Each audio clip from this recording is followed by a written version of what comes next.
Good afternoon, everyone. This is Taylor Hudson and Hugh McNaughton. Thanks for joining us for our market brief on October 15th, 2012. So Hugh, let's start with overall price levels and what's going on. The arrow here on the chart shows our last discussion. Maybe I can get it, so here we go. On the 27th of September. At that time, the market was trading around 315. We said it was going to come off. 4 days later, we look like a genius. Geniuses. And since then, we've actually moved up, and heating oil prices this afternoon, roughly 321. What's been going on in the market? What's been driving this thing a tad bit higher, Hugh? I think when we made the forecast that it was the prices looked like they had a downside bias, it was on the basis of the single biggest factor that's prevailed all along here, capping rallies and pushing the prices at least lower, and that is the general economic outlook and its impact on demand. Demand is clearly slowing. Just here recently, the last couple of days, we've seen all three major pricing or analytical agencies, the U.S. Energy Information Agency, the 26th Nation International Economic and Energy Agency, and OPEC itself, all of them unanimous in forecasting a declining demand as a result of poor economic outlook. And unfortunately, I think what went wrong with our prediction on the 27th of lower prices was underestimating the extent to which the Syrian civil war would deteriorate further, to the extent of a serious involvement by Turkey, of a NATO ally, potential for bringing in other regional neighbors in the area, and having and then of course causing some sort of significant disruption. Turkey and Syria obviously aren't significant producers of crude oil, although Turkey does have a 400,000 barrel pipeline running through it from northern Iraq, from the Kurdish area in Iraq. And if that was for some reason or another to be disrupted, it would be significant. However, it really is more the whole issue of a broader regional conflagration of some kind, and of course always with Iran in the background. So in your opinion, if we hadn't have had bombs flying back and forth between Turkey and Syria, maybe we would have had more headlines about economic problems, and perhaps we wouldn't be sitting here at 321, perhaps a little lower? Yeah, I mean, 321 up from 316 on, I think it was on the 27th of September. Not a huge increase, but of course really going the other way from what we were anticipating, and what we might still anticipate going forward from here. The same economic, deterioration exists. It's a good point. I guess when I look at this chart, I see today we went down and we touched the 9-day moving average at 318 and change. We bounced off of that level. If we can get below that, I would suspect that the 18 and the 40-day moving averages at 315 would be the next target. But below that, you really only have 4 days worth of price action where the levels were, which will generate some support for flat price. Let's call it 306 and 302.50. Below that, that would be great if we could get the market below those levels. Should head out. So, what's your outlook going forward, Hugh? Let's next 2-3 weeks. What do you think? Well, I think the same conditions prevail actually as on September the 27th, our last our last video brief. Declining demand growth. Nobody, by the way, should ever make the mistake that it's declining demand. It's declining demand growth. The world is still slowly, hesitatingly moving forward. And of course, in the U.S., we're particularly lucky these last few days in some very clear evidence of a potential economic, if not rebound, at least ability to stagger on a little bit further. Along with a pretty well adequate supply. I mean, there are some localized disruptions. One of them, unfortunately, that has an impact on pricing is the North Sea, because that affects Brent, and of course Brent is now the world leader in terms of index crude. However, Saudi Arabia is pumping the 10+ million barrels a day, and U.S., Canada, other sources of demand are coming on. It's difficult to see where supply and demand shouldn't tip in favor of supply, as in, basically bring about some lower prices. The problem, the one card we can't predict is the issue of Syria and or Iran. But there is one other concern, Taylor, and I think I know you've been working on this, and that is the potential impact, not so much maybe on flat pricing, because that will be a function of where the underlying crude oil cost, as always, will be, but the impact of this evident growing perception, maybe reality, of low distillate stocks. And you are going to address that, I think. Good segue. So what we did here, this is certainly a hot topic in the office. A lot of people have been calling about it and wanting to discuss it. We've been finding a lot of interest in our forward basis differentials for heating oil. This chart is a stocks chart, so it shows what high sulfur distillate inventories were in the New York Harbor area. So for those of you who look at the EIA data, I was looking at Central Atlantic or PAD 1B inventories of distillate fuel greater than 500 ppm sulfur, all the way back to 2000. So we have 12 years of history here. And I'll point out that where we sit today is all the way out here on the right-hand side of the chart with this red dot at 11.7 million barrels. So the latest forecast or the latest report showed that we had 11.7 million barrels of heating oil in the New York Harbor area. I've put 12 other dots on this slide, and those are all the October 1st starting points for the heating season.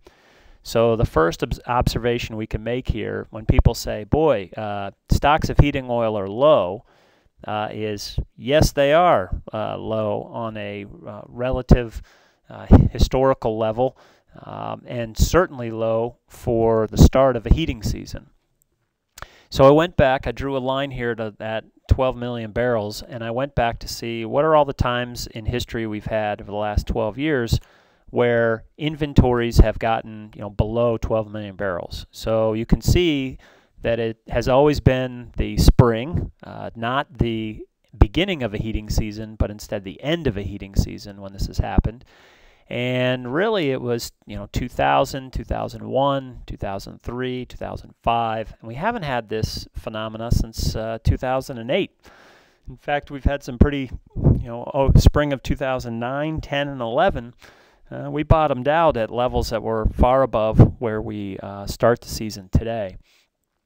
So the question for everybody is, where will cash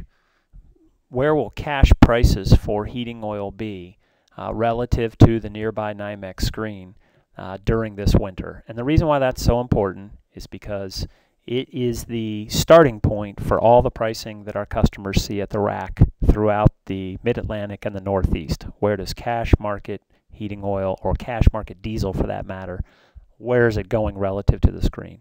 And if conditions are tight, there's a lot of demand, not so much supply, you can see this basis, what we call blowout. And most famously is back in the winter of 2000, we saw heating oil trade as high as $1 over the nearby NYMEX screen. Not for long, but it did trade there for a few days. So if you go back to these